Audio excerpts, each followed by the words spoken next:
yen ka unyo nya ngalenga nya ngalenga makwe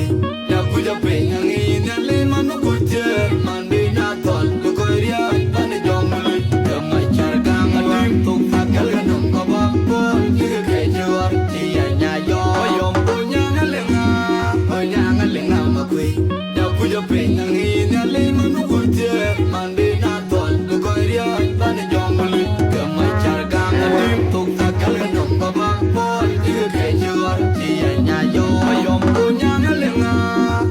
ngalenga makwe ya kuja pe ngi na le manu kurje mande na tol ko ria pan jomul ka ma charga ngalim to fakal nam ka ba ko ke ke jor ti nya yo